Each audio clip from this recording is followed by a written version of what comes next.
Yo, yo, yo, we back. In Welcome, fact, welcome. Breaking news. Damian Lillard's going to undergo surgery. Um, anyways, we back, Wax Chronicles. I guess our recording and uploading date's going to be a little off from my the fault. usual. I take the blame. Not even. Um, we fucking we ready to go. We ready to attack the midweek. No Attack more of the this rack. Monday stuff. But yeah, I guess there's a couple topics we just probably want to jump into, right? I mean, Klay Thompson kind of, I guess, what is there, two game sample size post Achilles and ACL? Yeah, what the F? Yeah, Pretty crazy. pretty emotional stuff, honestly, watching the introductions on the Cavs game. Certainly on the Uh, Cavs game.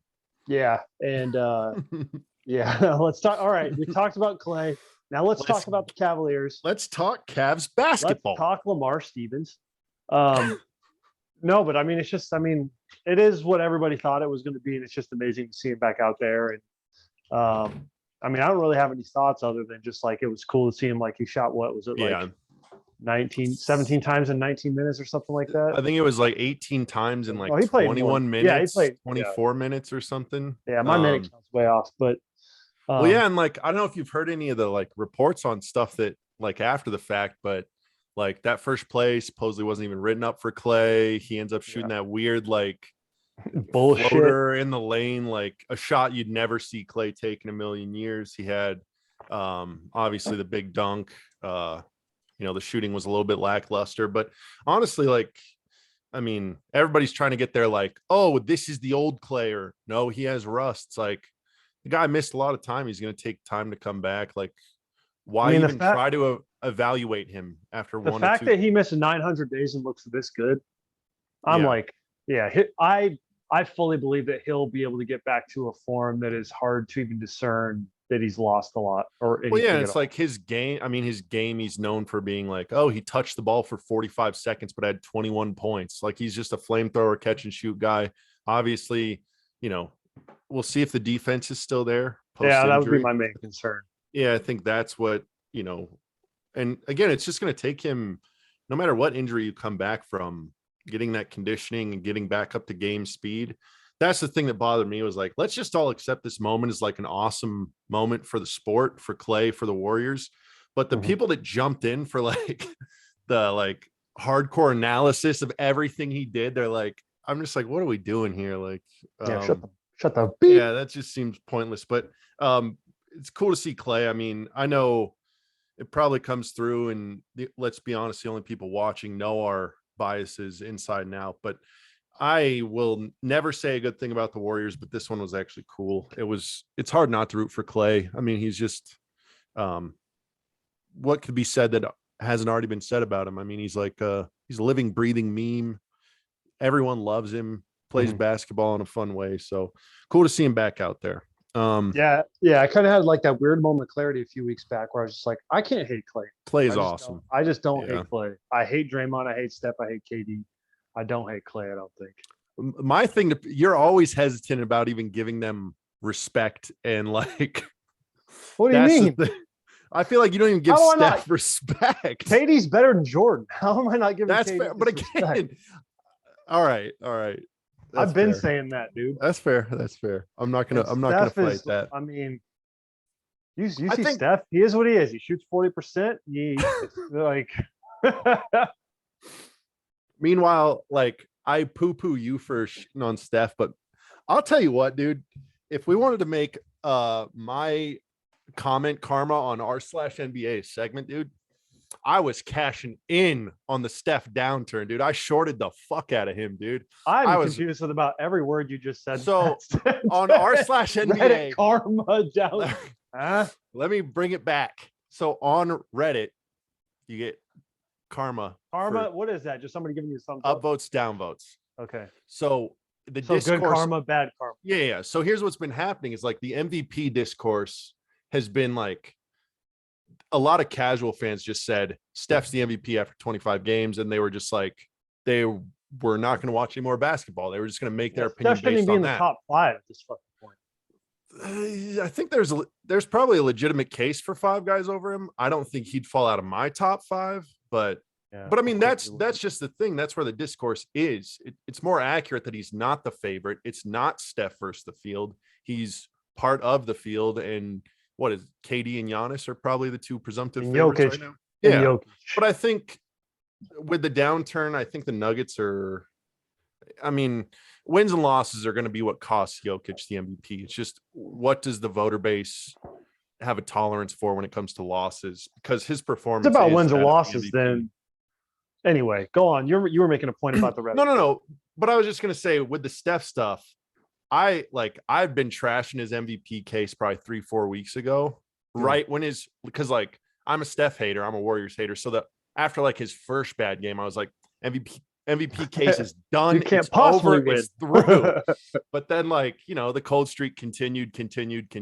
He's still looking kind of going. So yeah. So it's like, I just kept up that same energy as his first bad game of the season, and I've I don't know. I think I raked in 6,000 karma in about 2 weeks. So that karma doesn't necessarily mean that people agree with it or disagree with it. It just means that it's generating a lot of opinions. No. So your karma comes specifically from upvotes and downvotes. If you were to go in and just I know, but that's what I'm saying though, is like, so if a post on, sorry, this is completely detouring the point of this podcast. Let's talk about the Reddit 101 for dummies, dude. So if somebody gives you 2 thumbs up and two people give you a thumbs up, one person gives you a thumb down, does that mean you have 1 karma? The way I understand it, yes. Oh, okay. But it also not could 3 just karma for 3 pieces of activity. It could also just be the 2 and then 1 doesn't go against, but I feel like, I don't know. I just haven't tested that. I don't know. So 600 karma would indicate that a lot of people agree with you. 6,000, dude. Or 6,000. Dang, dude. Yeah. I mean, I'm gonna find your effing freaking account name. You'll never. Dude, I'm gonna. I got 50 burners, dude. You can't track me. I'm pretty much a black hat hacker at this point, dude. Yeah, you're pretty much KD. Off the grid, dog. I got burners for my burners, bitch. I bet you do. But anyways, back on topic. The other big thing that jumped out to me over the last week and a half is the Memphis Grizzlies are on a 10-game win streak, and I wouldn't say they beat down the Warriors, but they had a pretty first half. It seemed like they were just going to run away with the game. Warriors made a run in the third. Seemed like they always do. Yeah, what is this, 2015? Get the fuck out of here. That's annoying though. It's like it's a real thing. I mean, it's like I hate it, but it's like every fucking game. Yeah, I mean they're still the team that like 25-point lead at half still feels like you're going into the second half of a tie ball game. Honestly, I hate that. Yeah, against any other team, it feels like a 13-point lead, or a 13-point lead would feel the same. Yeah, but to them, they're just different, dude. Yeah, fuckers. Anyways, the Grizzlies pulled out. They held off the third quarter, fourth quarter push that the Warriors generally make, and they were able to have a pretty, I don't know, somewhat decisive victory to go on to their 10th straight win. This puts them 4.5 back of the 1 seed. Is that right? 3.5 back of the Suns as the standings are today, which is crazy to me because the way the early season standings were shaking out, it looked very much like Warriors, Suns, Jazz, big gap. Grizzlies, maybe a team gets into that Grizzlies section, but the Grizzlies have pushed up into the tier 1 of the West. Like, yeah, I did not expect anybody to push in there.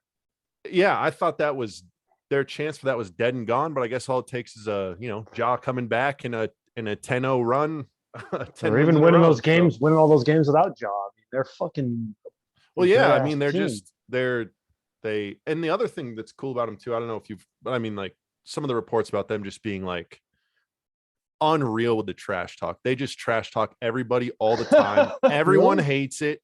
Did you see that Desmond Bain and LeBron were getting chippy? Yeah. Desmond Bain was like talking LeBron. John Morant's dad sits courtside and talks a bunch of players too, but he does it in like a loving way. But that's becoming like part of their cultures, that they're just the young guys that just literally don't give a fuck. They're like, throw out all your convention, throw out all your what you think of young teams, and we're just going to go out and win. So I guess a quick shout out to J-Man. He was supposed to be on today's pod. I was excited to talk some Grizzlies basketball with him, some jaw talk with the J-Man, but hit us up in the comments, dude. Let us know what you're thinking of the wow, we're actually addressing our fans as an individual now. All right. Yeah, when there's more hosts than there are viewers, that's a problem. But anyways, no, I guess those were kind of the two big ones that jumped out at me. That I think we already covered a lot of the point center LeBron stuff last week.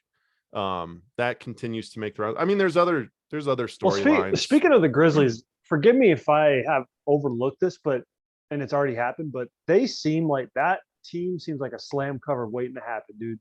That if they could get the young guys, Triple J, like D Bane, Brandon. I mean, all their guys are like Xavier Tillman. Yeah. That seems like it could be a sweet slam cover. Or John like the middle dude. Tagline. Yeah. He's like, it's like a mixture of AI and D Rose, which is like, holy fuck. Yeah. He's with a 3-point shot with more. Yeah, he's like, what's he shooting? I mean, he's like already brought up the nearly 40 efficiency. From 3. Yeah, he probably shoots better from 3 than Steph. So not saying much. Trash. That's bitch. true. Yeah. Just kidding. That's the MVP. JK. I don't get Reddit karma for this, so I'm not going to trash Steph. Oh my gosh. I guess I'll throw it to you. Are there any other kind of larger NBA storylines you kind of wanted to? Yeah, why don't we talk about the Cavs yet? No, I'm just kidding. We're going to take a week off from the Cavs. Celtics, dude. So yeah, that's the Celtics. Although I have the Pacers Celtics game on in the background right now. Yeah, I got the game cast up over here. You need to get the Lance Stevenson. What do they call these city versions for them? I'm getting a Lance jersey this year. I get the Lance one. I've been trying to buy at least one jersey every year. Lance is going to be my pick for this year. In a perfect world, I'd be able to go one Pacers player, one non-Pacers player, but I don't know. We'll see. I got to start thinking of who you're going to buy, whose jersey you're going to buy me after you lose this fucking wager. Fucker. That's true. No, I wanted to say I don't think I spoke at all really about the Pelicans last week, but the Pelicans are now 1.5 games back of the 10 seed in the West. This is like I said. Just like I said. Zion back? Make a run? Dude. They don't even need Zion, dude. They're good enough without him. That's the sad part, though, is like they're missing their best player, and they would be a playoff team if Zion was there. Yeah, I think that's a pretty fair assumption. I think every metric would have put him as a top 15 player last year. You throw a top 15 player, another year on Zion's development. I mean, I don't know. It's really unfortunate the season's played out the way it has, but they're giving themselves a shot. Yeah, and this is almost like the classic thing where it can almost be a good thing when, hopefully it doesn't kind of veer too far where it's like they get so accustomed to playing without him that it's like they're just better off without him. Yeah, or makes his fit clunky. Yeah, but it's a good thing for like these people to be less dependent on Zion. True. And to these players to be less dependent on Zion and to be able to form their own identity. That's not just like, if we don't have Zion doing everything, we are screwed. Maybe with the exception of BI. But it's nice because they're winning some games that they normally would blow. One thing that really annoyed me was like, and again, this is me getting way too hung up on stuff that doesn't matter, but I was on Pelicans Reddit and somebody was like, we're recording this on Wednesday, last night. I think it was last night. 2 nights ago. I think it was last night. Last night where the Pelicans beat the Timberwolves. On the BI. Brandon Ingram hit a 3-pointer with 0.3 seconds. I think that was last night. Yeah. And so there was a post on the Pelicans Reddit like, Willie Green is building a culture, like talking about winning close games. They about choked that game 37 different ways in that final. Yeah. In the final quarter, like in the final minute, Brandon Ingram had a 4-point play. Jared Vanderbilt fouled him and he got a 4-point play. And they were up by like 6 points, I believe, with a minute left. And then I believe the Timberwolves came down. They still had to hit a 3 at a tie game to win, right? Yeah. No, then Timberwolves came down, scored. Brandon Ingram hit another 3.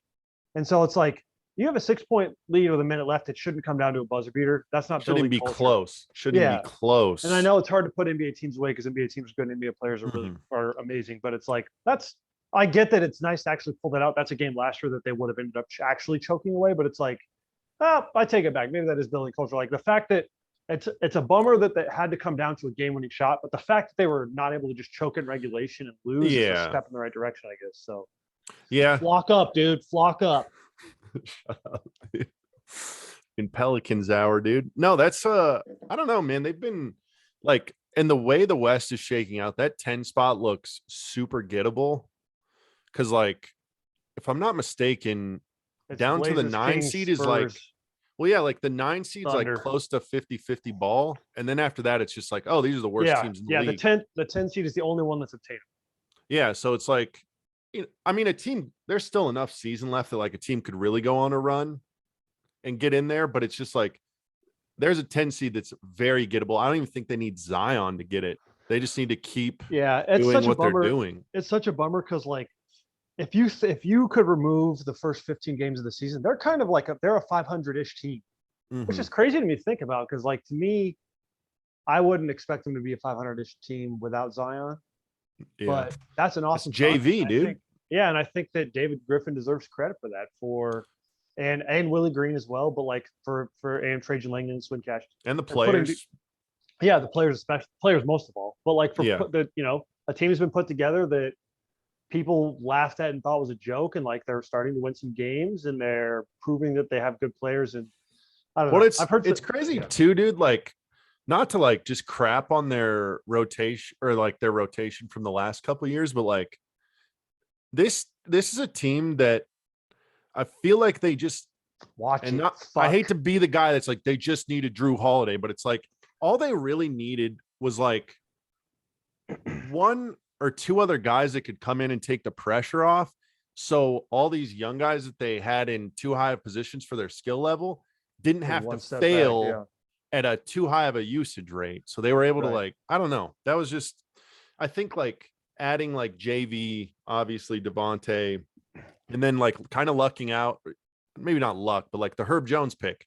I mean, you found yourself. Oh, no luck, motherfucker. Okay, no luck, but you found yourself 25 to 30 minutes a night of like, at currently, I'd say at least average NBA perimeter defense and slightly below average. Well, I could say below average offense, but he's not asked to do a whole lot. So, I mean, just getting like innings eaters in there that can like fill role. Cause you're like, I'd rather have Herb Jones slot in next to BI than have Nikhil play more minutes next to him where Nikhil can't do the things that Nikhil needs to do. Cause like some of those skill sets are redundant. I don't know. I'm just hijacking your point, but it's like they've added some good pieces and it's had some really cool impacts on them. I mean, if they can play 50-50 ball the rest of the way, they got a shot.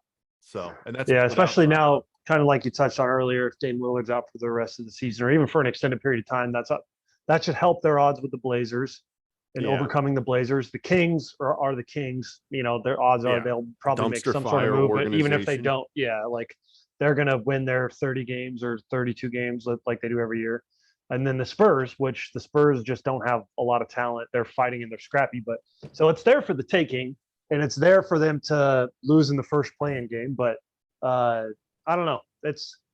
I'm excited, dude. Well, yeah, and like I'm excited, dude. I don't know. I mean, I don't know how you feel about just like the whole like tanking versus competing thing.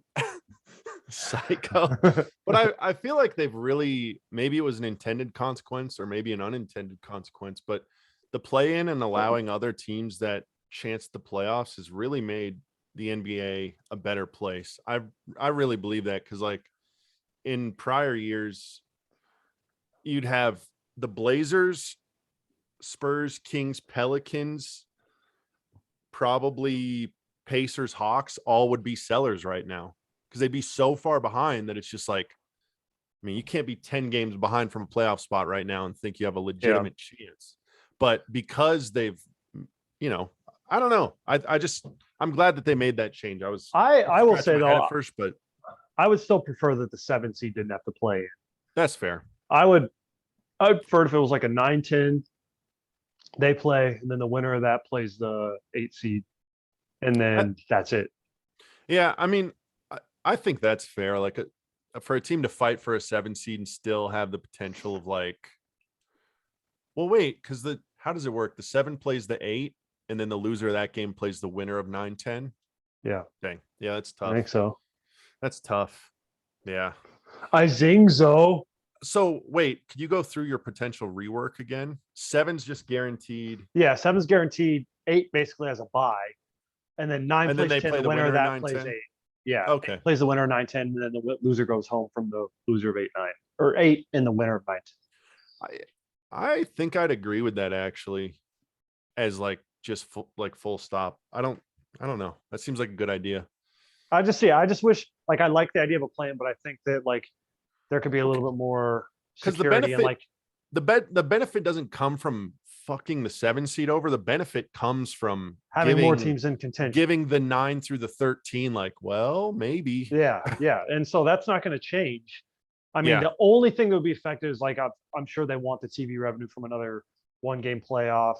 That's not even true though, because the 7 versus the 8, the loser of that is not out of the playoffs. And so the only thing they're losing is, I guess, TV ratings for 1 game, and then obviously the revenue for, the ticket sales and stuff like that. Yeah, but losing 1 or 2 games, I get they probably need to do everything they can to make up for some of the lost revenues during COVID, but I think that would be a cool tweak. Hey, if you're watching the vid, let us know what you think. Hey, Adam, let us know, dog. Future league commish Tanner Lund. Future Mark Tatum. I'll take deputy commissioner. Deputy commish. Well, where do you want to go? Do you want to go into all-star picks? Yeah, let's do it. Let's get it, man. Yeah. We are probably a month and a half out from all-star. It's crazy, dude. We are less than a month away from trade deadline, though. That's another thing that's tripping me out, because wait, February 10th, isn't it? Isn't it? When's trade deadline though? February 10th. Is it? And then all-star must be. Do you know when all-star is? Isn't it typically isn't the trade deadline typically? Well, it was that way till the Boogie year, and then I think they staggered it a tiny bit just because Boogie was there answering questions, and they were just like, we don't want this. NBA All-Star Weekend. We should know this. This is embarrassing. The 20th. I was gonna say I thought it was a week or 2 after the trade deadline, which is close, but well, yeah, let's hop into our all-star picks. Do you want to go through? Yeah, trade deadline can confirm Thursday, February 10th. Dang, that's going to be weird because there's a bunch of extensions that made players ineligible to trade until 4 or 5 days after that. Really? I think so. How does that Maybe work? not. Is it a certain amount of time frame after the deal that is because that just seems like an odd place to be able to not, to make somebody ineligible is 5 days after the trade deadline. Well, it seemed to me like there was a couple deadlines. There was a mid-January one and then a mid-February one. So there's going to be a group of players becoming trade eligible in the next 3 to 4 days. And then there's going to be another group of players almost exactly a month later becoming trade eligible. So we just need to learn these fucking deadlines. Well, and the cap stuff, and I mean, they make little changes to that all the time that if you're just not up on that stuff, you just won't, you just won't know. I'd argue that we need to stay up on it though. Yeah. I mean, you got way into the cap stuff 8 years ago? College years. Yeah. Probably 2012-ish. I printed off Larry Kuhn's NBA salary cap FAQ in the fucking MSUB library, free penny. We out here grinding. Who else doing that 10 years ago? Nobody. Nobody in their right mind. But now everything has changed so much that I might as well have never learned. Right. Yeah. So what are you gonna do? Well, let's get into this shit, dude. Let's get into all-stars. Let's see how we match up 12 for 12 each conference. How do you want to do this? Well, I want to ask you a couple questions. Did you just what was your process for one? Just kind of looking at the ballot. And I mean, the ballot didn't play any part in my decision making, but I just was looking at the pool of players that are eligible. And then also using the parameters that are set by the NBA, where on the bench there has to be three front court players, two backcourt players, and then 2 wild card players. So I followed those rules. But aside from that, that's pretty much all I did. How about you? Yeah, I mean, I looked at some, obviously some stats just to kind of fill in some gaps. I did. Yeah, some standings. I also did do some calculations, kind of creating my own thing, but I don't even want to get into that because it was a shit show. I got back into some of my stats stuff, dude. I was actually using like normal distribution, fucking Z scores. It was, Dude, you need to put that bitch in a Tableau fucking dashboard, my man. geez Louise. But yeah, let's go. Do you want to start with like starters then? Yeah, because I feel like they're going to be less contentious than I want the contentious to be the main event. So let's do. Do you want to start Eastern Conference center? Or I guess front court, right? Since they don't. Well, yeah. It's what is it? 3 front court, 2 guards. Is that the official starters? Yeah, I believe so. I still like to like. I hate to be this guy, but like I still try to treat centers as a real thing that exists in the world. So Okay. Well, I mean, I have a center for both teams, so. I mean, East is obviously JoJo, right? Well, yeah. I guess that's what I was Joj. getting at. Is like, who's your big from your front court? Yeah, I JoJo. got JoJo. What do you got for your forwards? This is Katie and Giannis. Yeah. Guards. This one could be. Yeah, I think that one of these guys is going to get fucked, but I think it should be Levine and DeRozan. So I have Trae Young and Levine as my picks. Oh, you fuck! Hey, shut up. DeRozan has played 0 minutes as a guard this year. That was my. I understand that, but look at the ballot. I was just going. I wasn't using like the NBA.com stuff. I was just like, I don't give a shit. I just want to look at the. Well, that's I'm what not it's trying based to off like. of, though. Okay, well then, up. if that's the case, I'll put DeRozan as a guard, even though that's stupid because he's literally not a guard. Well, what is a guard? This is I was listening to a podcast. Well, yeah, I mean, we're playing positionless basketball, right? Yeah, it's like Jokic is a point guard if we're talking about it. Yeah, you hide DeRozan on the worst offensive player that's usually big and slow, and then he plays a guard role on offense or a forward. But what I used for positions was mostly the like Basketball Reference positional. Like I think like DeRozan's played like 40% of his time at the 3, 60% of his time at the 4. Yeah, but none of that matters, dude. He's listed as a guard on the ballot. So okay, well, if that's the case, homework, little man. Okay, bitch. Dude, he's listed as a guard. I'm just following the rules here. Okay. Well, if the NBA wasn't so stupid about this shit and just made actual rules around it. I understand, but I was just looking at the ballot. So let me just get to my point. I had Levine penciled in a guard, and then I had DeRozan as a reserve. But in my description of DeRozan, I said, should be starter, just can't do it with the positions. So he was my pick. Will you actually commit to that then? Yes, I literally changed. I changed it in my spreadsheet. Okay. Wait, did you vote for the All-Stars yet? I haven't voted. No, I haven't. I was actually going to do that with this information. Okay. Well, good thing we talked about it. So Trae Young ain't getting your fucking vote. Thank God, dude. Wait. Aren't you voting? I got Trae Young and DeRozan. You're not starting Levine now? Jesus Christ. I think Trae Young's been better. Okay. Trae Young. Okay. But I will say, like, Levine's the best player on the best team in the East, and he's not going to be starting the All-Star game when there's a clear spot for him. DeMar DeRozan is better than Zach LaVine for one this year. Disagree. Dude, we're for real. You're Mr. Suck Why are you Levine's fighting me, dude? Because you're Mr. Levine. I had Levine. It was either going to be, it was 4 players, and then it was going to be one of the Bulls' wings. DeRozan got my vote. I think Trae Young's. You're not giving Trae Young enough credit. Yeah, an underachieving team, and he's not playing. It's the All-Star game. It's not all NBA. Oh, so we're doing. So we're doing that. We're doing no. LaMelo, dude. LaMelo, then LaMelo. He's a star. Everybody loves him. The amount you weight those things changes depending on the award. You fuck. All NBA team wins are crucial. MVP team wins are crucial. All-Star still important. Not as crucial, at least in my criteria. And I feel like that's the same for everybody else. Okay, but so you're saying all-star criteria involves stars, people who I want to see this player play in the and is Levine not the definition of that?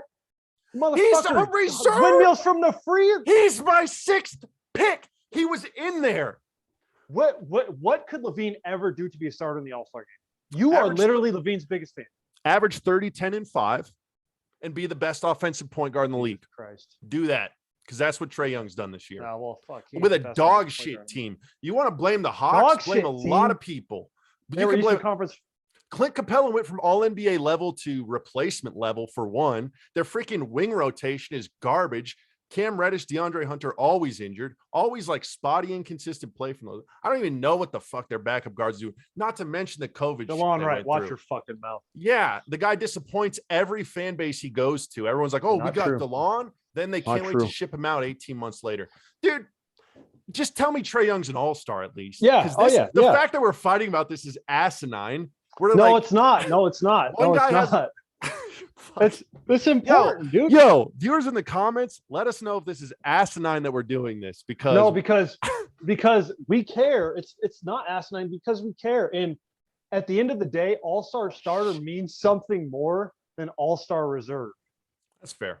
And Trae Young is going to win he's going to be an all-star starter a million times. I don't know how many chances LaVine's going to be an all-star starter. How many times are the Bulls? How many times is LaVine going to? Okay, even I'll concede this point. I think LaVine's the best player in the Bulls. You think DeRozan is, but LaVine is arguably the best player on the best team in the East. I don't see many opportunities like this coming up where I feel like LaVine is hit statistically and like team achievement at this point in the season. Like I don't see LaVine ever. Yeah, what else could he do? Yeah, because he's not going to average 30, 10, and 5. That's not. But that's the thing. I'm not penalizing Trae Young because I think he's been one of their few bright spots. I understand Trae Young's doing great, but at this point, he is just providing inflated stats on an underachieving team, whereas LaVine is providing meaningful stats on a team that's winning games. Don't be that. Don't be the guy. Because here's the thing: I'm not saying he's not good.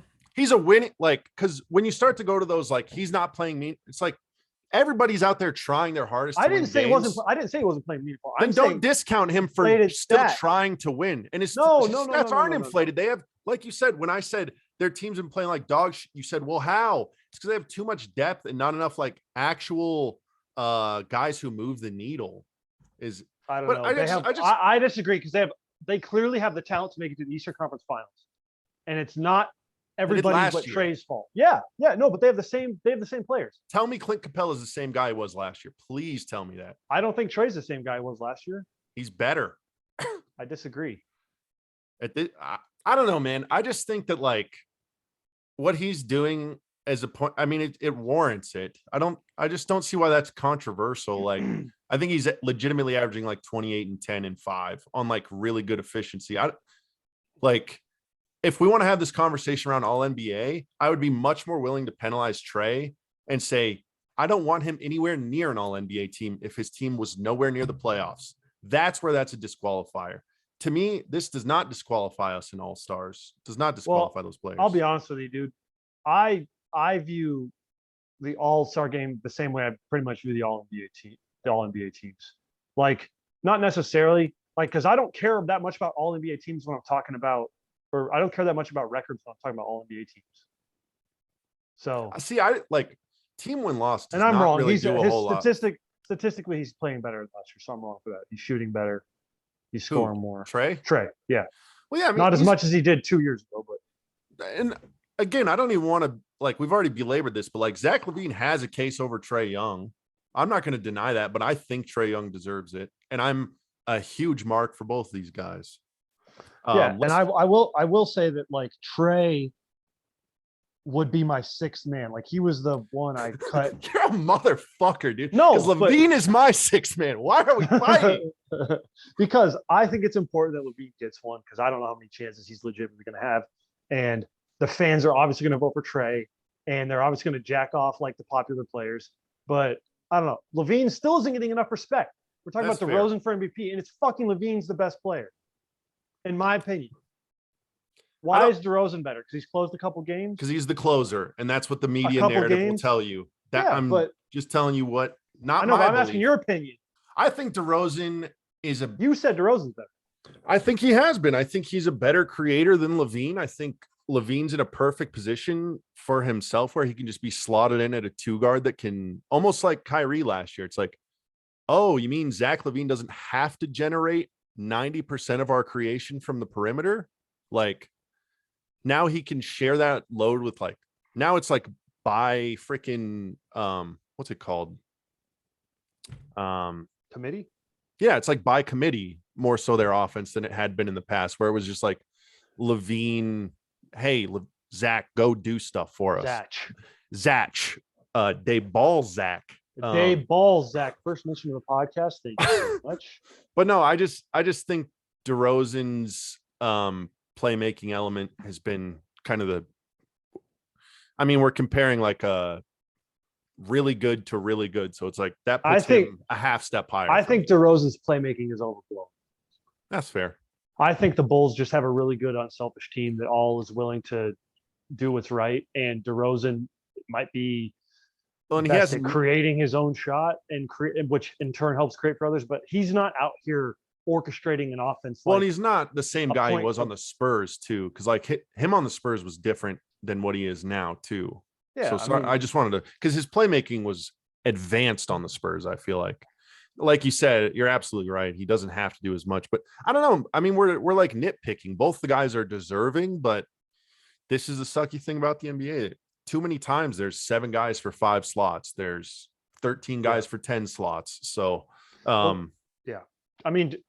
as a recap, you have those aren't even the controversial ones. You have Trey, DeRozan, KD, Giannis, JoJo. I have DeRozan, Levine, KD, Giannis, JoJo.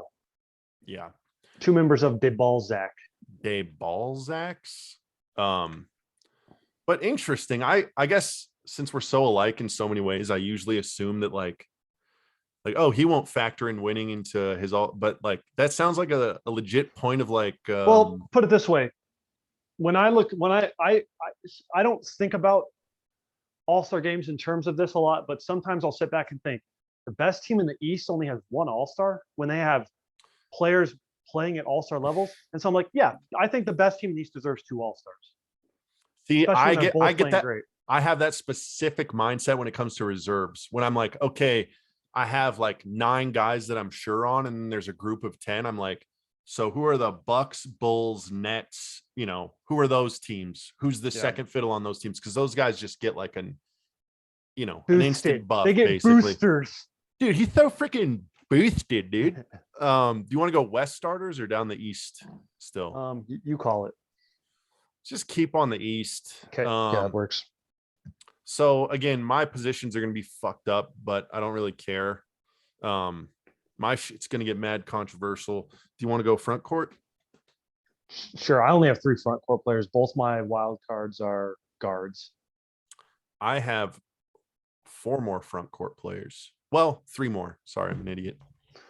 Who knows? Because I didn't even fucking look at the ballot. So well, no, because DeRozan got reclassified as a guard because he's played 0 minutes as a guard. I got to change my shit up. So who's your front court reserves then? You want me to just go through all 3 of them? Let's go 1 for 1. Jason Tatum.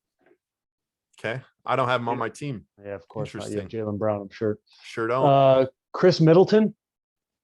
Just missed it. Okay, so you have 1 buck. Yep. All right. Good to know. And Jared Allen. Yep. All right. Wow, you don't have Chris Middleton or Jason Tatum. I'd like to hear who you have. I really wanted to get Chris Middleton in. I looked at it. I weighted him because I don't like this thing I created. I put a lot of work into it. I was trying to what do you have, Miles Bridges? Well, no, I was trying to save myself from bias. No, I'm serious. Who do you have? I have Jarrett Allen, DeMontis Sabonis, and Jimmy Butler. Oh, okay. Jimmy Butler? He's played like 25 games. Half the Heat games. I thought he's played like 23, 24 games. I think he's played 23. I have Jimmy Butler. How many games are we in the season? I think most teams are like 40. Okay, so in a week, he'll have played less than half the team's games.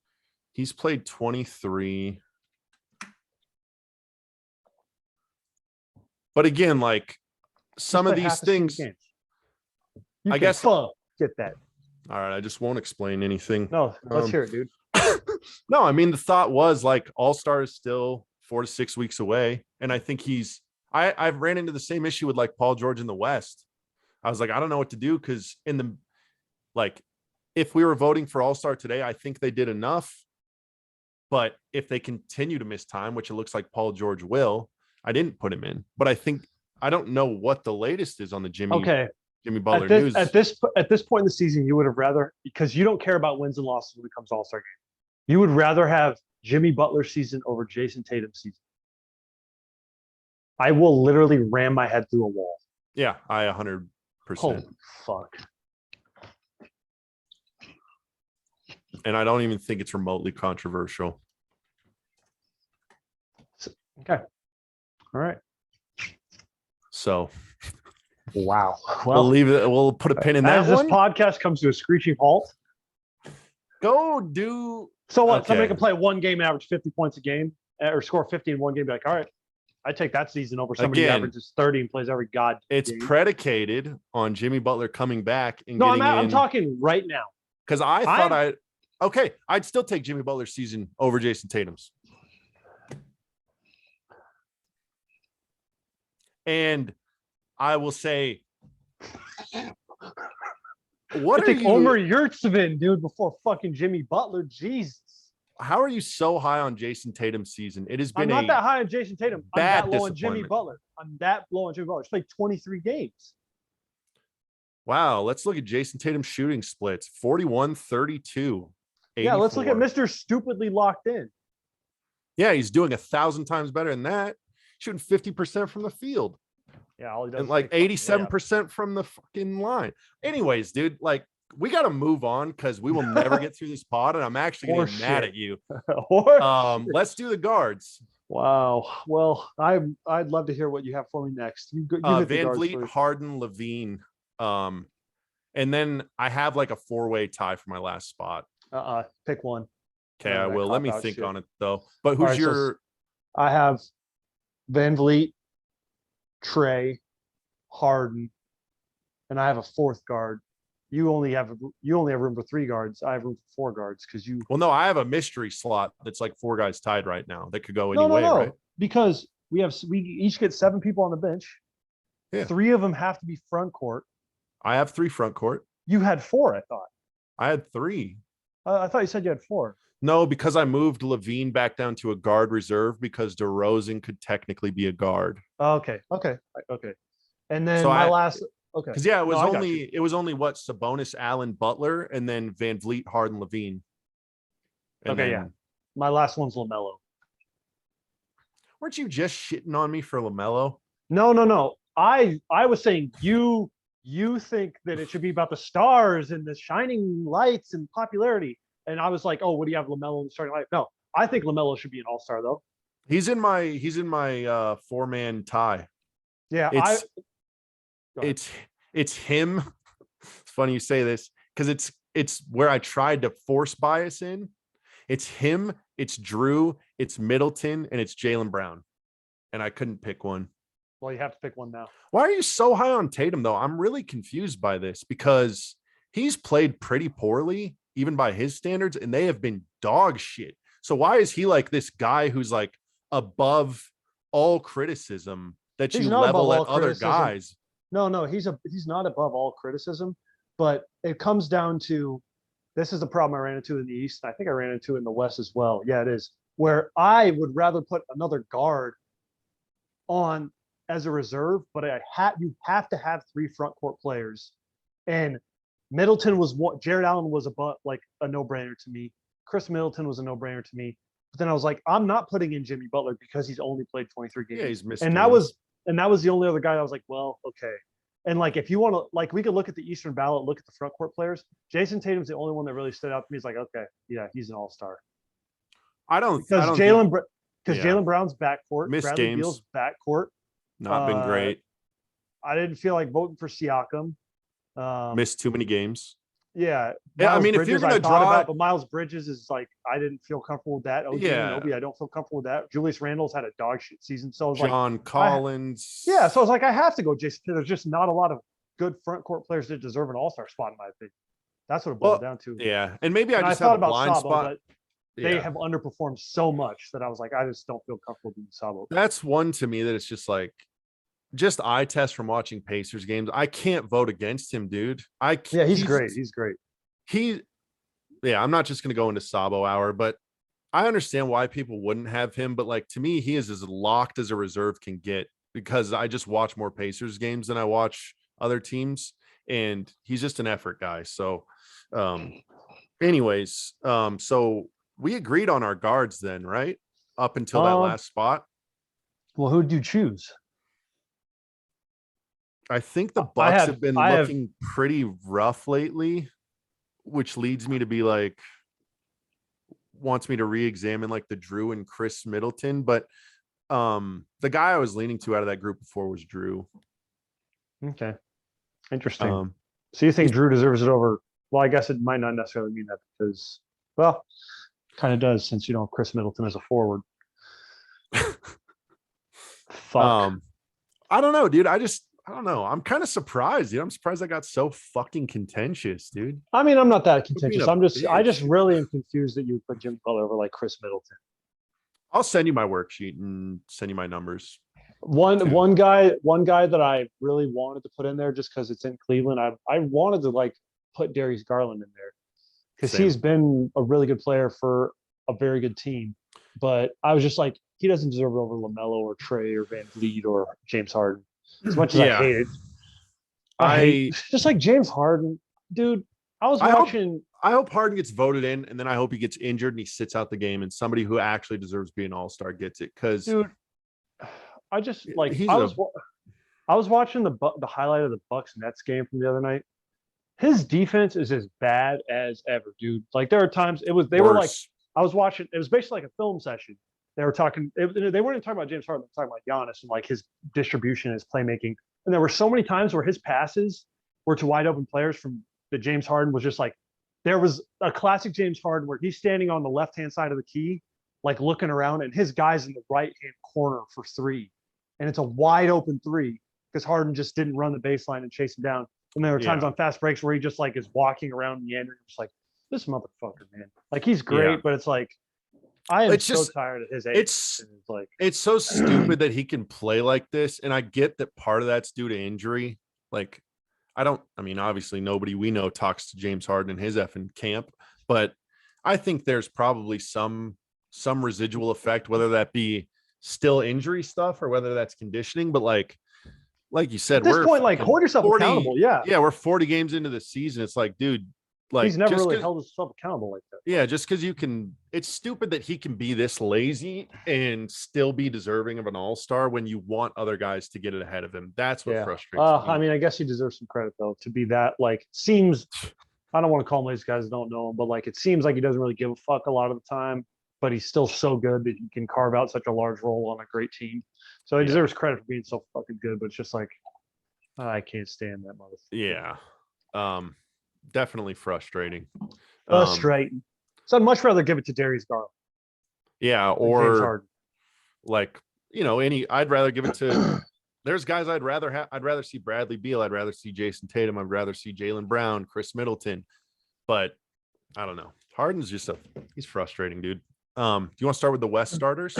Yeah, go ahead. Jokic? You go first this time. Yeah. This is where it's gonna get weird. Yeah, I got a weird front one there, dude. And this is where I need to look at the ballots because West front court was the hardest thing I've ever done to pick. I'll say, is Devin Booker allowed to be front court? I believe he's backcourt. Let me check. He's a guard. You say your forwards.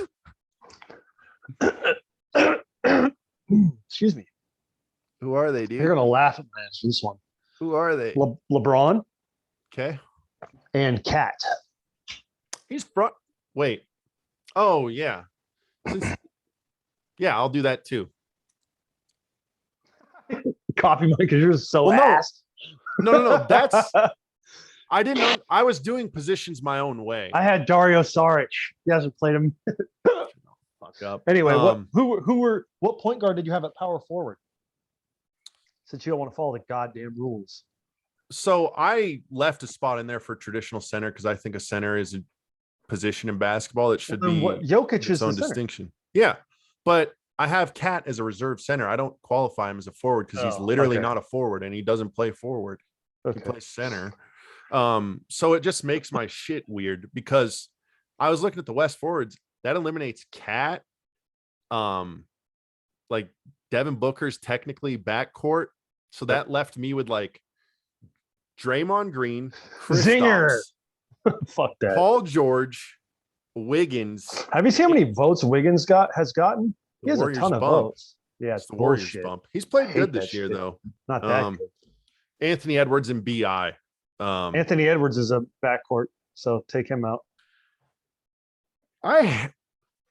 I'm just gonna Dude, keep don't my forget. composure. Did you say Anthony Davis? I have him listed as a center that didn't make the cut. Good. Like that. So I'll tell you this, just as a little inside baseball. I did have the Zinger. What would you give a shit? How many times do I have to tell you? I was operating with a center in mind, you fuck. Therefore, guys like Cat aren't fucking eligible for this. Is Kristaps not a center? No, he's a forward. Who plays center on the Mavs? Anybody but that motherfucker. He's a power forward. In every sense. And he's down for it.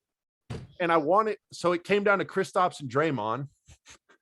And I went with Kristaps. I still would have went Draymond, dude. I still would have went Draymond on that one.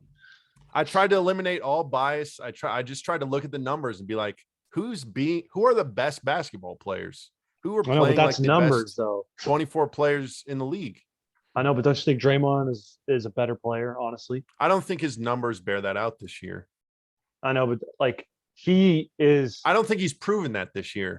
But I think it's safe to say he's the second best player on the second best team in the league, which is something. Yeah. And I mean, that's why he's a reserve for me. That's fair. But again, like, so before we talked, you had Kristaps as your starting power forward. I'm not. Please don't make me explain this again. I understand. I just am trying to. I'm just asking you questions. A yes or no question. There's a reason why I was looking for any reason to put Cat or Devin Booker ahead of him because he does not deserve it. Okay. But due to the way I get it, I got you. So quit asking the question. Are you trying to get on the record? What is this? A fucking Senate Intelligence Committee? You deserve to be Leave me exposed. the fuck alone, dude. Bitch. I'm getting a Zinger jersey. Fuck you. Oh, Jesus. That'd be about the last jersey I'd want. So, anyways, LeBron, and I'm putting Cat there since I'm going to play by your effing rules since they're the official ones. No, yeah. Don't call them my rules. Let's call them the fucking NBA rules. Well, the NBA rules are stupid as shit. Okay. There's a ton of stupid ones. Those are the rules, though. It's front court and back court. Da rules. We got Jokic, LeBron, Cat, right? Guards. Yep. I had Steph and Ja. Yeah. Speaking of which, we spoke about Steph's MVP case. If people even say this is controversial, I'll be annoyed. I like Ja for MVP over Steph.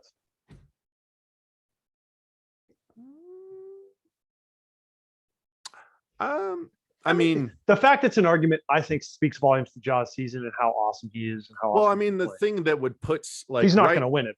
If we were to stop right now in time and look at them, John Morant and Steph probably have a pretty equal case, but the assumption is both teams are going to regress to the mean, and the Warriors' mean is way higher than the freaking Grizzlies' mean. So, but that's fair, dude. If the Grizzlies continue this performance and he continues to look this good, he's going to deserve to be on a ballot, and that's going to be fucking incredible. It's cool that I didn't even have to think twice about him being like he was my first guard. Literally. Yeah. Seriously, I think he's having a better season than Steph, in my opinion. Stephanie, excuse me. Fuck. You want to go into front court reserves? Then mine are going to be all sorts of fucked up now. Yeah, we shouldn't even listen to yours, honestly. I got knock you the fuck out. Well, dude, apparently everybody's a goddamn center. Well, I want to hear your front court in the West. Then your reserves. Gobbert, Rudy Gobert, Draymond. Yeah. And this is where it was hard for me because I didn't really feel like I was like, fuck no to Zinger. I put Brandon Ingram. Zinger's been so much better than BI this year. I disagree. I firmly disagree. So next point. I have the Zinger over BI. That's the only difference. So yeah, you're shitting on me, but we both have him as an all-star. Shocker. Who? Zinger? Not me. Didn't you just? Sorry. No, I got BI. Bad. Shit, my bad. Sorry, I'm losing my fucking marbles, dude. Guard reserves. Who do you You got? want to go first? Sure. D. Mitch, Chris Yep. Paul, Devin Booker. Yep. This one's gonna. Yeah, this is the last one, right? Yeah, DeJounte Murray. Okay. Do you have Luka?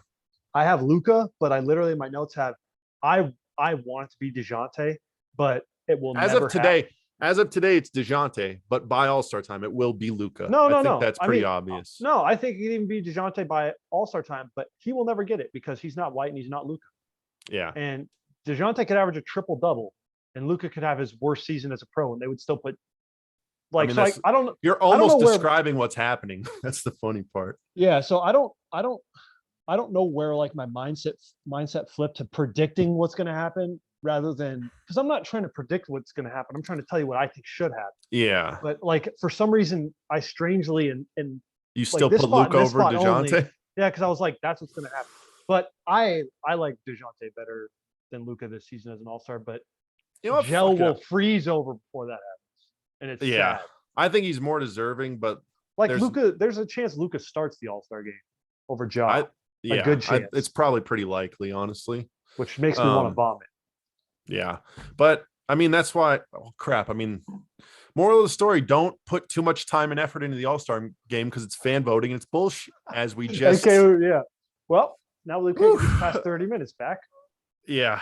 Well, those are some good fights, dude. We fucking went some rounds there. Agree cast this time finally. I'm a zinger lifer, dude. So that moral of the story. Yeah.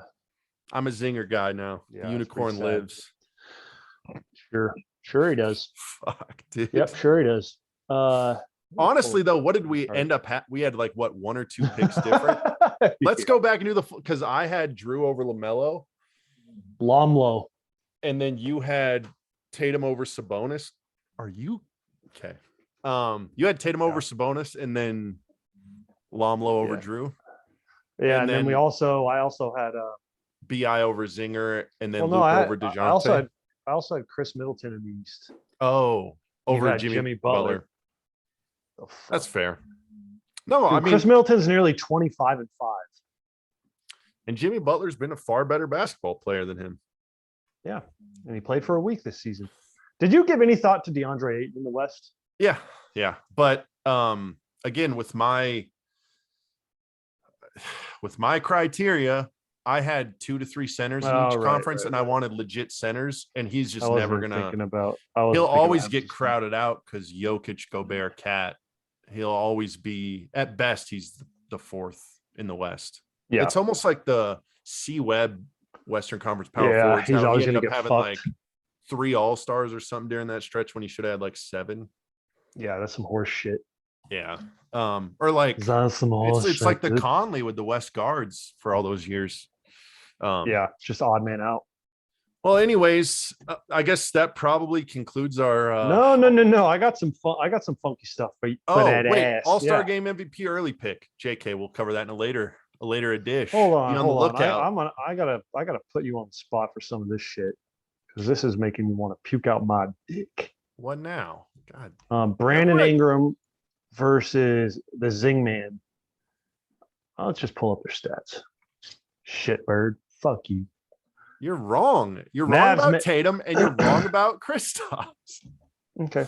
I don't know what to tell you, pal. They shoot the same percentage from the field. Kristaps is shooting 280 from 3. BI shooting 350. From the free throw line, Kristaps shooting 88. BI shooting 83. BI's averaging 6 boards, 5 dimes. Kristaps 8 boards, 2 dimes. And Brandon Ingram's averaging 2 more points per game. And he's played 6 more games. And he's the best player on the team, not the second best player on the team. So that's my argument. That's fair. He's literally the only motherfucker on that team. We've discussed this before. So you disqualify Sabonis and Trey for team record, but BI just gets a random pass. Interesting. Yeah, he's a Pelican. Interesting how that one lines up. So he's a Pelican. Obviously, of course. Guys, I wonder what's going on. Dude, shut the fuck up. No. I mean, like, I think Jason Tatum has a stronger case than what Porzingis does. That's what I'm saying. Jason Tatum's averaging 25. on like dog 22 shit shooting. shots. Yeah. Like he's Okay, giving old us school. like That's the type of basketball I like. yeah, I mean he's giving us Wow. like the ultimate bad or good stats bad team type performance. Just I know, dog shit efficiency and like high usage. Cool. But we're talking I'm about sick of those fucking players. That's I understand, but like we're talking about it's different because the competition is different. Like you said that I'm putting Brandon Ingram in and not Sabonis, but I think that Tatum is better than Porzingis, so who they're going against is different.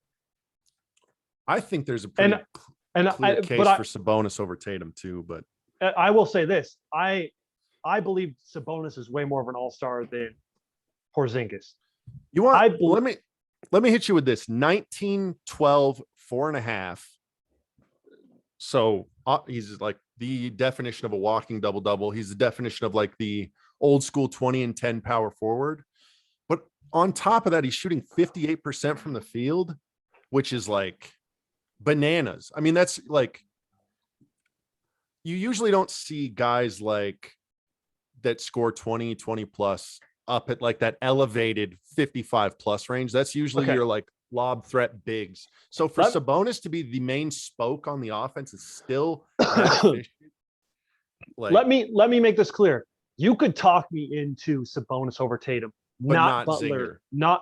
not Zinger over BI, and not Butler over Tatum. But you could talk me into Sabonis over Tatum.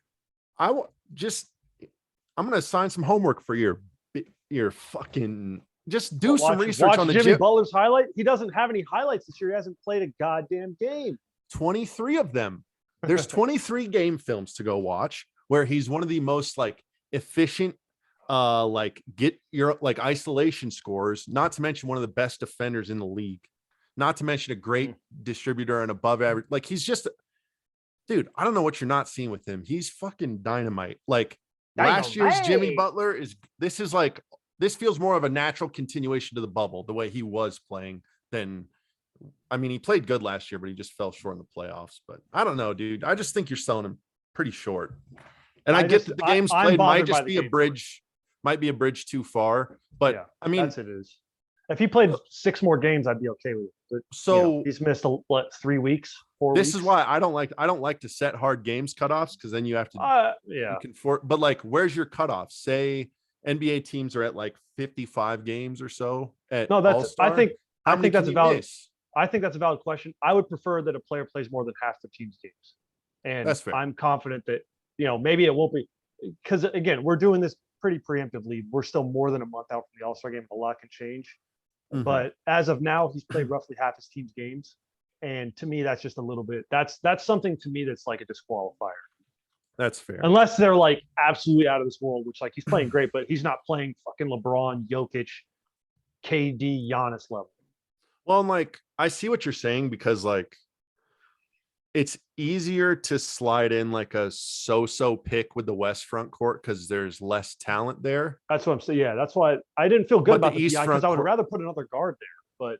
But I also, and again, like you were talking about just making like weird rules for dudes, like one-offs, like the Luka one. Mm-hmm. I almost did one-off rules for Jimmy Butler and Damian Lillard and Kyle Lowry, because those are the types of guys that deserve to be an all-star, if they're playing at a decent level, which I think all those guys are. But like, I don't know, it's just a tricky balance. Like, where do you, because like nobody wants to be the guy who's like, yeah, well, we just gave Kobe 65 straight all defensive teams, even though he didn't deserve them because he's Kobe. Like, where do you draw the line between like giving ceremonial awards and actual awards? I feel like there's maybe a little more of a place for ceremonial stuff in the All-Star game. So maybe if I were to go back and relook at my list, I might just, I mean, it looks like Lillard's not going to make it, but due to injury. But I mean, those are guys that, I don't know. It's just tough, dude. Like, it's just, I agree with you to a certain extent, but like the Damian Lillard's a complete for me, dude. Like his play for his standards was way too far below his normal output. Plus all that's the a bad example. Because like I would feel so bad for somebody who got snubbed for Damian. Well, and there was a reason why like he didn't actually come up in our discussion, but just players of his magnitude, and like Paul George too. It's just like weird. that some of these guys could have played 30 or 40 games by All-Star. And it's like, well, they don't really have a case. It'll be just weird to see that where the young guys are actually starting to, I don't know, kind of move some of the old guard out. But yeah, that's what I've been thinking about too, dude. Is like we're getting to a point now where it's LeBron's part of the old guard in the league, but like there is an old guard in the league that's even kind of moving. The old guard is like the guys drafted 2010, 2011. It's like the Steph, Harden, AD, Lillard, those guys. Even KD's like the older brother to those guys. It's like, what the fuck? Right. And LeBron's 4 years older player in than the him. league. Yeah. Yeah. But yeah, I mean, it's crazy. Like, when are we going to start like it? And I feel like it's going to happen all at once, but it's like, there might be 4 or 5 players that are just like, they used to be fixtures and now they might move towards like mellow roles. You never know till it happens, but yeah. And not to say that for Lillard, that's a stupid thing to insinuate with him, but that's eventually part of the larger discussion. Yeah. So definitely not anytime soon for him. Yeah. But yeah, I mean, I think we covered a lot of ground. Is there any other topics you wanted to? I don't really have any trivia, but I was looking around some stuff and I just was going to chat about it because I thought it was interesting. I was looking through the all the players of the month in the history of the NBA. Okay. Just to see if there was like anybody who just like, holy fuck, trying to think of somebody that would be a good example, but like George Hill. How the fuck was George Hill player of the month? Yeah, like and just so got on a heater F and roll. Yeah. And so I was like looking through it and there wasn't a lot that stuck out to me. Tobias Harris in 2018, 2019 in November, which I was looking at. That was when he was with the Clippers. Yeah, that was like Clippers, him and Gallo, Pat Bev and Lou Will. So that was pretty cool. But then obviously we had that year where 2014, 2015, and this is not coming from memory. I'm scrolling, so I'm not trying to flex. The year where all the Hawks starters were named players of the month. So Jeff Teague's there, but I'm not going to count that because that wasn't his individual accomplishments. Same with like DeMar Carroll. Dang, that's a blast from the past. DeMar Carroll. Yeah, I was actually thinking about him the other day, which is so weird. But anyway, I was trying not to include April as well because April usually has like a couple weeks. Because in 07-08, Turkoglu won it, which that's kind of interesting. Boozer won one in November, which was kind of cool of that same year. Dang. One that really stuck out though is Jamal McGlure won one in April in 03-04. Is that his All-Star season? Yeah, that was his All-Star year. So, but I mean, that would have been January. Oh, it did?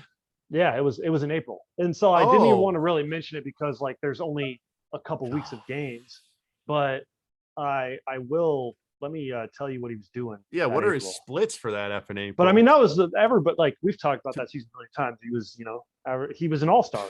That was the year that everybody wanted LeBron to be an all-star, but he got that zinger vote. Yeah. Fuck you. But I was looking at his okay, so this is his month of April in 04. All right. 22-12, 17-6. He only played 28 minutes in that game. 20-13, 23-17, 26-13, 21-10, 23-14. AKA fucking prime Sabo. Yeah, he was a machine. He wasn't. Dang. He had 4 total assists. Wait. His averages for that month must have been like 24 and 12. He had 4 total assists in the month of April. That's fucking sweet. That's why centers always have a spot in my heart, dude. Yeah. So I thought that was interesting, but not crazy because it was only a couple weeks. Another cool one I found was Monster Mash in 02-03. Probably just on a huge scoring tear. Yeah. Let me see here. It was February 02-03. Because that would have been Charlotte, right? Or was he? Yeah. That's when they were still Charlotte, or 02-03. New Orleans. Dang. Monster Mash was he Kentucky guy? Yeah. Always. But he was he would have stretches he was just all around contributing. Like he had a nice triple double here at the end of February, 18, 13, and 13. He had a couple of games. He had another game of 10 assists, a game of 9 assists. He also had some double-digit board games, and then he was also scoring. He had a 50-point game there too, against Memphis. So that was an interesting one. It's crazy. I just want to walk you through my mindset. I just pulled up Mashburn on my other screen. I was like, what the F? And then I looked at his stats. I was like, he averaged 21 his last year. I was like, His last year in the league? yeah, but he had a Oh, really bad injury. yeah. It was a knee injury that ended his career, and his efficiency was already starting to dip. He was already pretty old at that time, but God, him and B Diddy was one of my favorite pairings ever. Mashburn was, and plus he just, I don't know, dude. Some guys just look awesome in a jersey, like the way a jersey sits on them on their frame. I loved everything about Monster Mash, dude. He's so sweet. What a G. I wanted to follow up with our viewers. In the Freeman Williams episode, an ode to Freeman Williams. Or I'll let you take.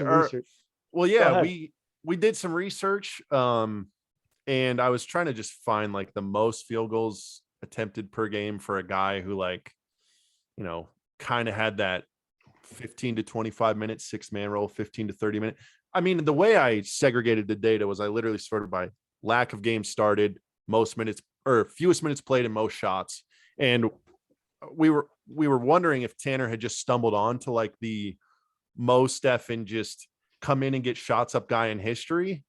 And odds are is like you never find the one, but you actually did. He is the one. And that season you found is the one of just a guy who just comes in off the bench and just, I think, because what I ended up calculating was like a field goal attempt per minute metric for a certain data set. And he was like, there's a couple guys up there. I think Mahmoud Abdul Rauf, or no, it was Chris Jackson.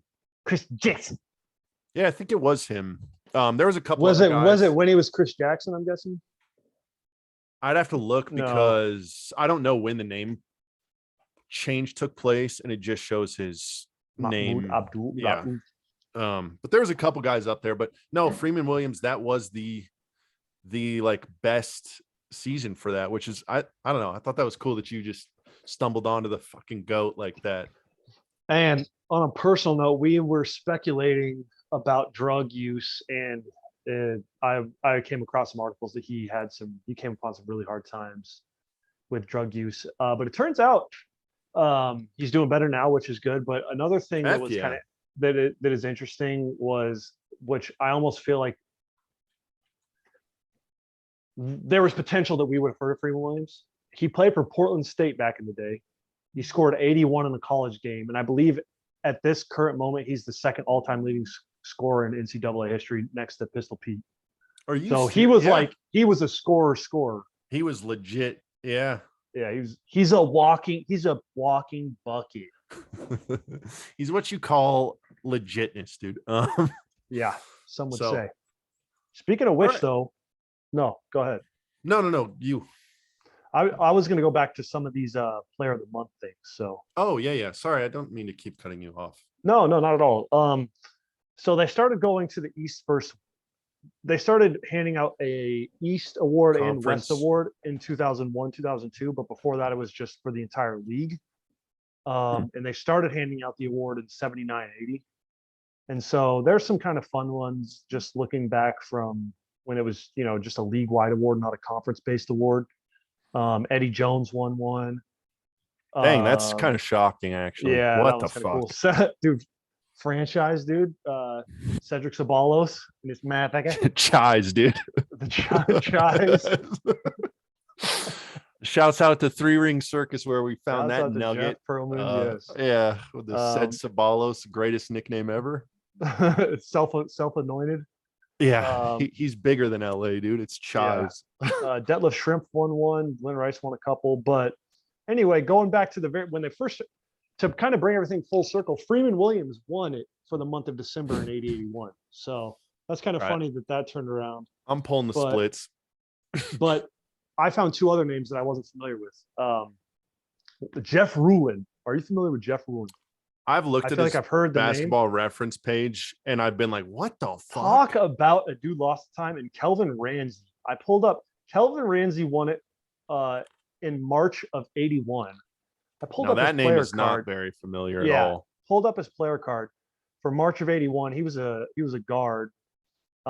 He was just on a scoring rampage. And he was, getting good assist numbers as well. But if you look at Kelvin Ramsey's career, He played in the league for played in the league for 6 seasons, only averaged double digits for 3 years. And he got a player of the month in the in 80 in his full in his player of the month. Yeah, in his rookie year. Oh my. Which, you know, I don't know what in the world? Yeah, which is kind of crazy. And I don't know kind of what obviously I don't think the standards were were very established back then. Yeah, obviously he had to be playing well to win, but it's like maybe it wasn't this crazy thing that a rookie won player of the month. But he was drafted fourth overall in the 80 draft. That I'd never heard of him. But he was a 6'1" point guard, and yeah, he had a very short run in the league. But well, I'm looking at his timeline too, and it's just like everything. I don't know. All these weird stories. Are you making another call? No, but it's just like if you look at 80s basketball, shit is always going to be weird. Like I don't know. There's just always weird stuff like that just pops up. So, a lot of weirdly short careers and things of that nature. Yeah, I'd never even. You're saying Ramsey? RAN as in nutsack. Nipple. SEY. Dang. Yeah, I'd never heard of him. I had heard of Jeff Ruland though. Yeah, I'd heard that name, but I did not know that this motherfucker was legit before he blew out his foot, dude. Yeah, he's won player of the month twice, dude, and he was a multi-time all-star. He was a 20 and 10 guy who would dime it. He was literally like fucking Sabonis. You want to talk about Sabonis? Literally Sabo. He actually looks like if you look at just his stats, plays a shit ton of minutes, shoots 55 plus from the field, doesn't shoot a ton of threes, shoots 75 from the line, and then averages 20, 10, and 5. That's literally Sabo. He's crazy, dude. And it's sad that his career was cut so short, dude. Because did you see his Basketball Reference nicknames? McFilthy, dude. Dude, legend. I hope that's effing right. Yeah. Even though the Basketball Reference nicknames are known for being like nonsense. And so I got his Wikipedia page up. 83-84. He was third in the NBA in rebounds, fifth in shooting from the floor. They made it to the playoffs and lost to Boston. Against Boston, who would win the title that season in their series, he averaged 24, 13, 8 dimes, and shot 52 from the floor. What the fuck, dude? He's like against that Celtics front court.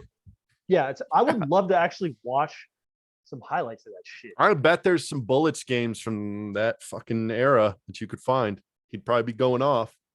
Dude, that's crazy. I remember. Sorry, go ahead.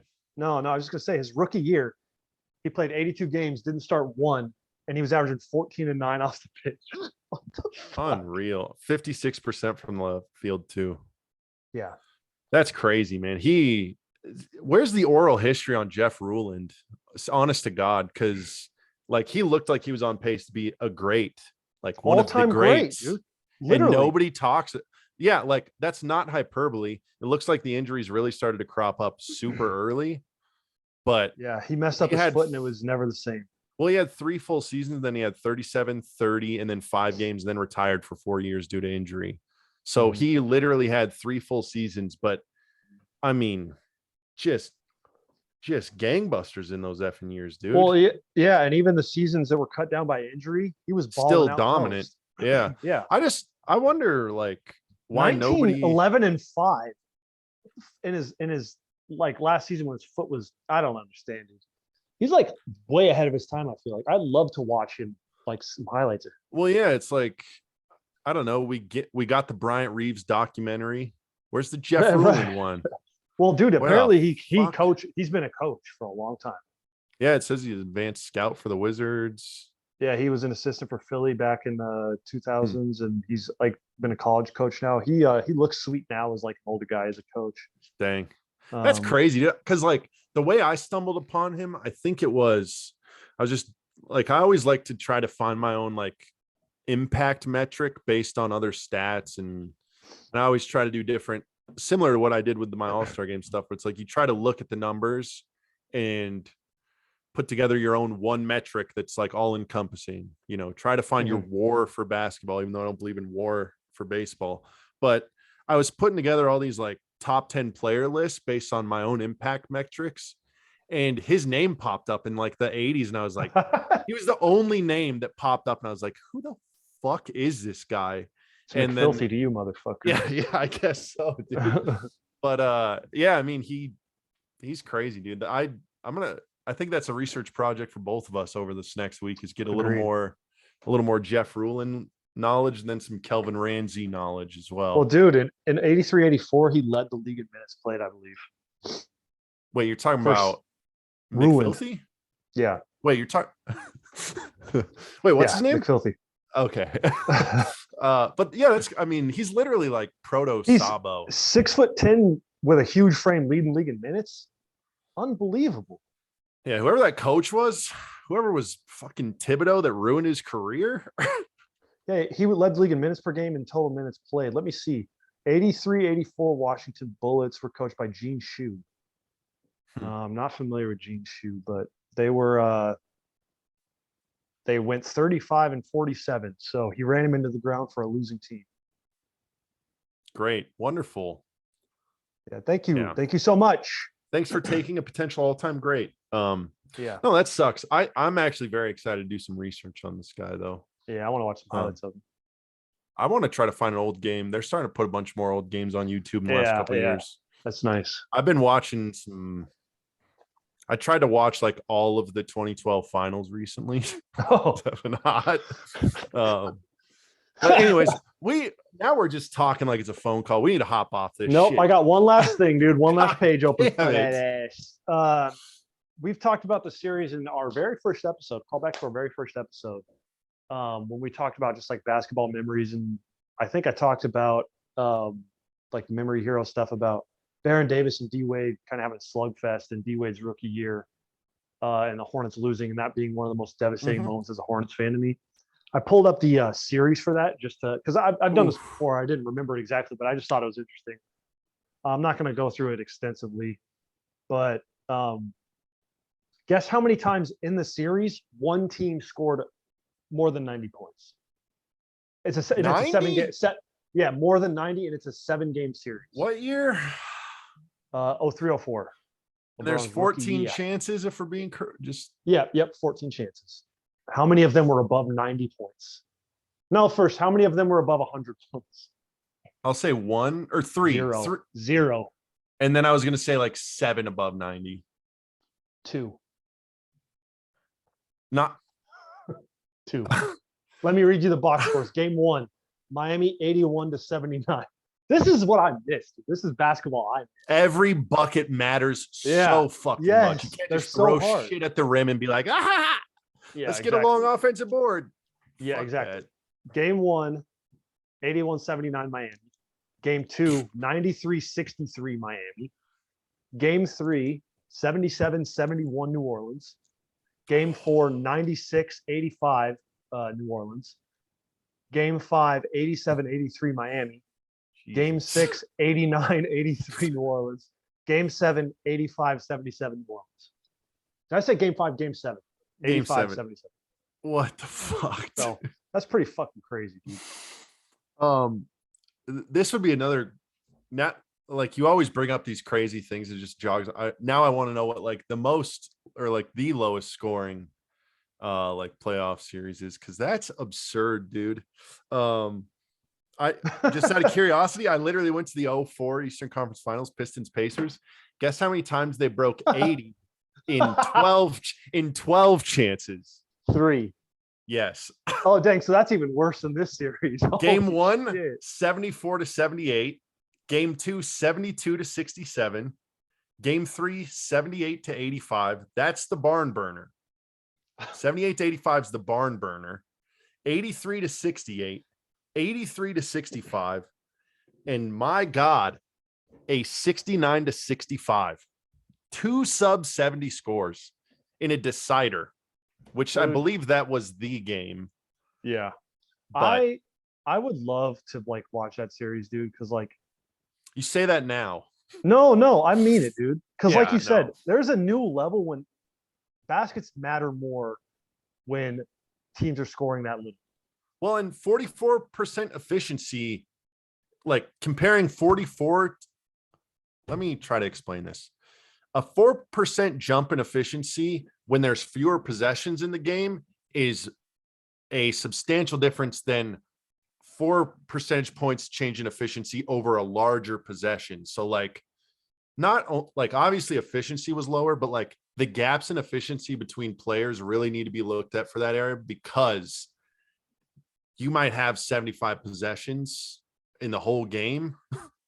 You might have it like there's just not that many to go around. Right. So you really have to like, I don't know. It's a fascinating era of basketball. I hope someday they write like I don't know, because it's so weird to compare that to what it is now, where we're seeing teams literally double these scores sometimes. Yeah. It's like, yeah, because like 65 in the playoffs, Pacers scored 65 in game 6.